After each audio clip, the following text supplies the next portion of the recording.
Hey everyone, welcome back. I am Muhammad Iqbal and today I am going to show you how to build a 2D game using ROG, that's Retrieval Augmented Generation, where AI generates a full game based on your request. But before we dive into game generation, let's take a moment to understand what ROG is and why it's important for this project. Here is an AI generated explainer video using InVideo free version that gives a quick overview of RAG in simple terms. Alright, let's break down something that sounds super technical but is actually changing the way AI works: Retrieval-Augmented Generation, or RAG for short. Now, if you've ever used ChatGPT or any AI chatbot, you've probably noticed they sometimes make stuff up. That's because most AI models are trained on a fixed set of data and don't actually know what's happening in the world right now. They're smart, but they're not exactly in the loop. Enter RAG. This is where things get interesting. Imagine you're writing a school report instead of just using what's in your head. Instantly Google the latest articles, pull in Wikipedia. Facts, check your company's private files. That's what RAG does for AI. It combines the power of large language models with real-time search and retrieval. Here's how it works. First, you ask the AI a question. Instead of only relying on its training, the AI fetches the most relevant documents, the AI fetches the most relevant articles, the AI fetches the most relevant data. Then, it reads through that information and uses it to craft a much more accurate and up-to-date answer. Think of it like having a supercharged research assistant that never sleeps. So, why does this matter? RAG means AI can give you answers based on the latest news, scientific papers, your own notes. It also helps with fact-checking, reducing those weird hallucinations where AI just invents stuff and making sure you get answers that are grounded in real sources.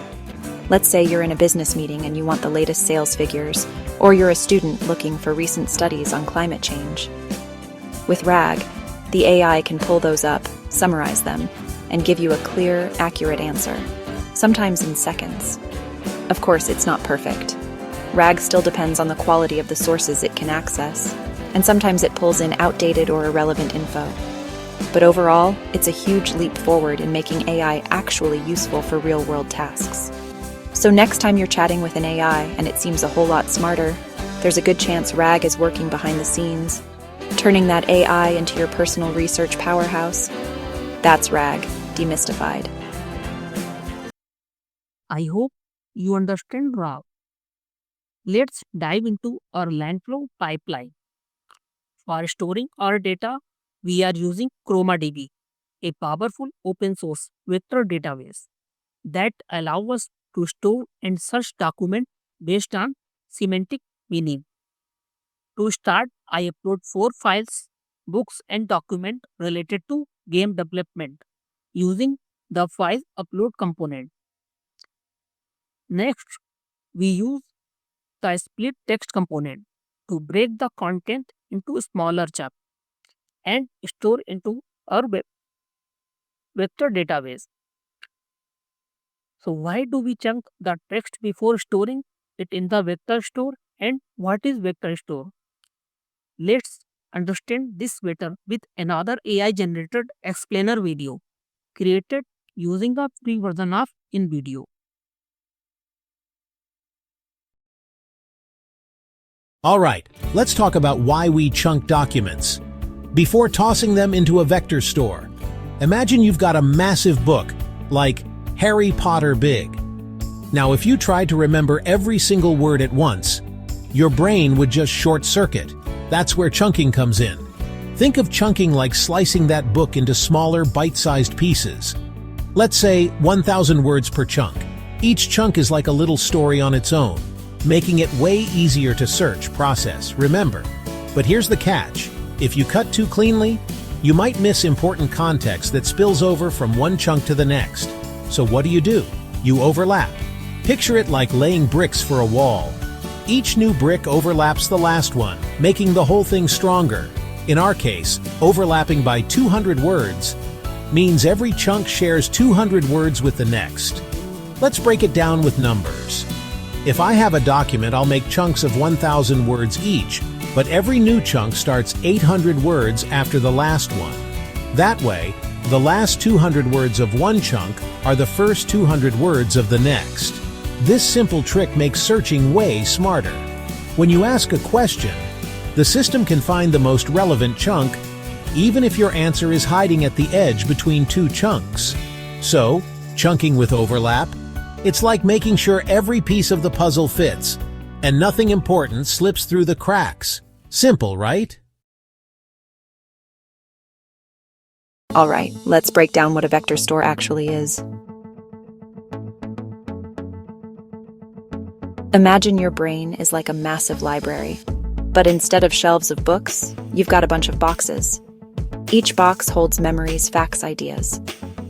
Now, whenever you want to remember something, like the taste of your favorite pizza or the name of your third-grade teacher, your brain digs through those boxes to find the closest match. That's pretty much how a vector store works for computers. In the world of AI and machine learning, information isn't stored as simple words or numbers. Instead, it's packed into these things called vectors. Think of them as super long lists of numbers that capture the meaning and context of stuff. A vector store is basically a giant digital warehouse for all these number lists. When you ask a question, the computer doesn't just look for exact matches. Instead, it hunts for vectors that are close together. Kind of like finding boxes in your brain that are filled with similar memories. So why does this matter?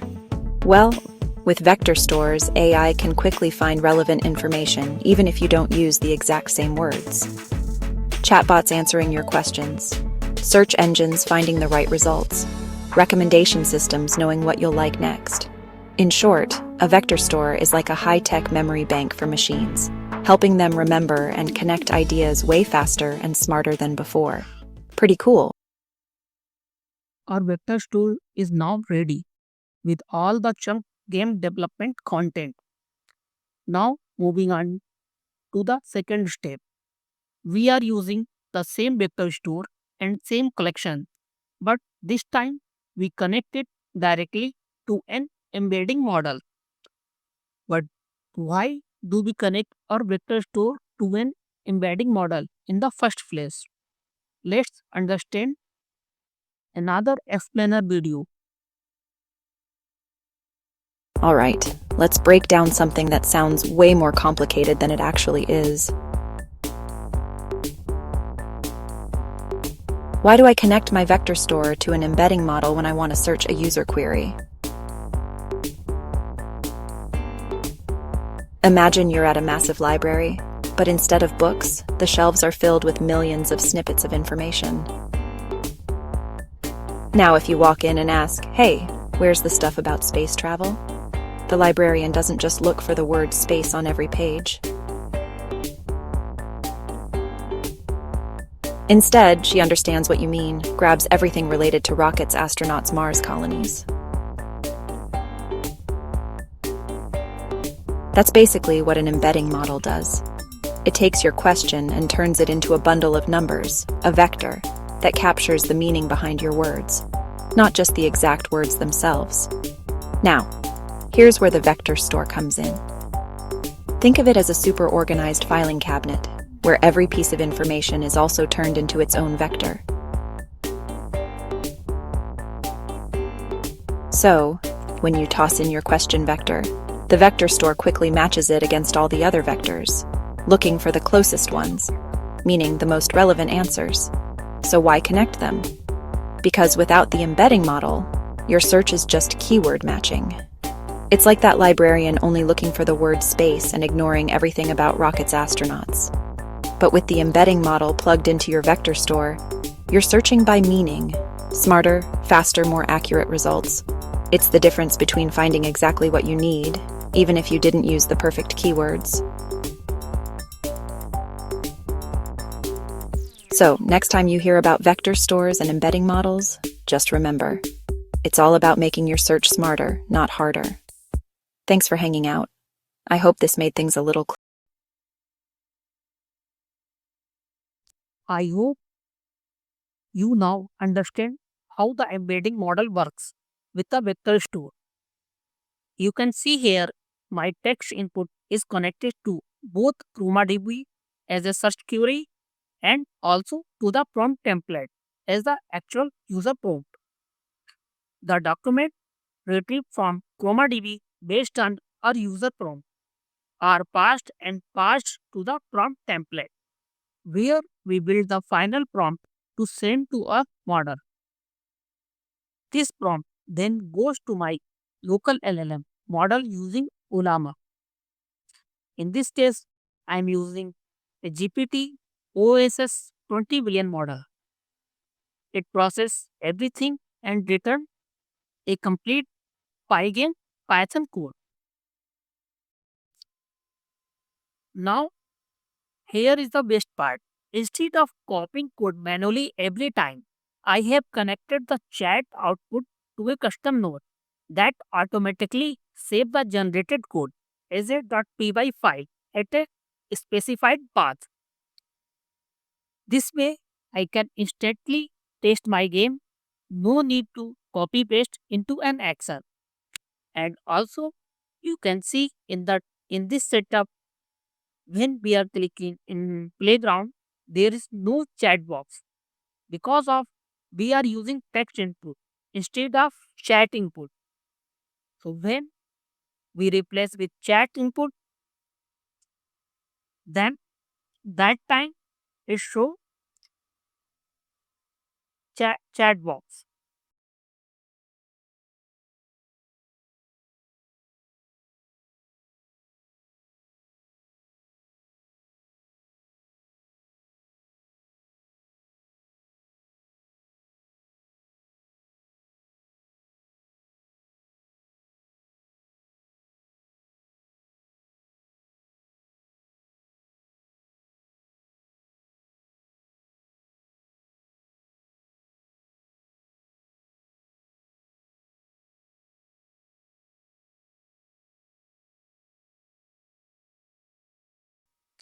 All right, let's put it to the test by generating a Flappy Bird game using ROG and Langflow.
And that's how you can generate your own 2D games using a frog based system trained on real game development books and documents. But before you rush, just remember there are some limitations. The LLM output is not always perfect, especially for complex games. Sometimes you will need to refine your chunks, improve your prompts, or adjust the user query to get better result. External assets like images and music may still need to be added manually unless you have designed your flow to handle them. If you want access to the Langflow rock pipeline, the books I used are or sample game templates. Just drop a comment below. If you learned something new or found it interesting, don't forget to like, share, and subscribe. It helps a lot. Thanks for watching and see you in the next video. Happy coding and game building.